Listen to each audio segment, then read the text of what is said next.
JRSVlog. Uptown girl, she's been living in her uptown world. Hey, so here's Tuesday. I've been out of here pretty much all day since about 11:45, mowing, de-leafing, working on the car. I mowed here for comparison's sake. I took off like 5-6 hoppers of stuff over there on average. Here, about a quarter. This lawn is not really growing anymore. I don't know what's going on with it. It hasn't been fertilized all year. They've never shown up yet. I don't know, it's just really disappointing. Alrighty, so late last season I started noticing some minor brake squeal at certain speeds, worse when it was hotter outside.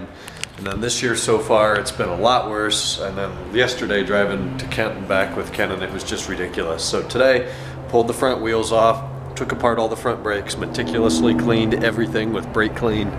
Caliper, carrier, pad, backside of the pad, didn't touch the friction material on the pad, of course. And put it back together, used a shit ton of copper, it's a brake grease from 3M. Brake 3M, car care, copper, whatever. Put that on anything the pad touches, wherever it touches the caliper carrier, or the caliper, or the retaining clip, anything. Went for a drive, it's a little bit worse than before, so I don't even know. Tried to rebed the pads, did 10 stops, hard stops from 60 to 20, 60 to 20, 60 to 20, 10 times in a row. They got nice and hot, smelled like they were burning, got quiet. Well, then I let them cool down for 10 minutes, and then after the 10-minute cool down, same as before. So the pads and the rotors have about 9,000 miles on them together. I replaced them both at the same time, bed them in fine. They were fine for the first 8,500 miles, and now they make noise. So I do not understand what's going on with that. I have always loved the Hawk pads. They have always been quiet. They don't make much dust, and I think they bite a little better than the stocks. I used to run stock pads, and within 20 miles the wheel was the color of the tire, and I'm not going back to that again. If it comes down to a choice between it's either going to be really loud or really dirty, I'm going to go with really loud.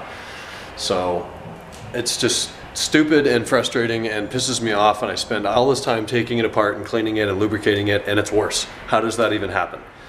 So I'm thinking it's the compound material on the rotor more than something actually vibrating and squealing in there. We got a flashing battery light at 11:30. I kind of slept in today after doing so much yesterday. I actually walked, I think I said it, I walked more steps yesterday than I did the day before in New York. So it felt good to sleep in. I got that lawn done today. I worked on the car. That was a failure. It is what it is.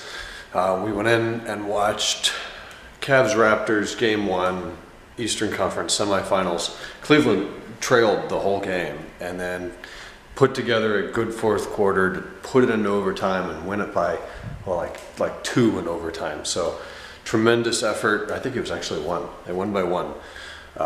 So kind of got the home court advantage back there. Cool one to watch. Otherwise today, I mean, that's kind of all I did, but somehow that took the entire day. I didn't get time to do yesterday's vlog. I still have hundreds of photos from New York on this SD card that I have to go through and edit and tag and file away and stuff like that.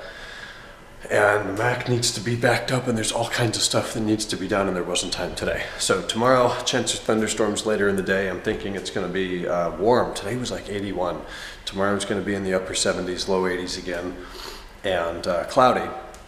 So I'll be able to go across the street, cut a lawn, then come back here, probably do some online work for a bit, and then into tomorrow evening. So I should be able to get caught up on all this tomorrow.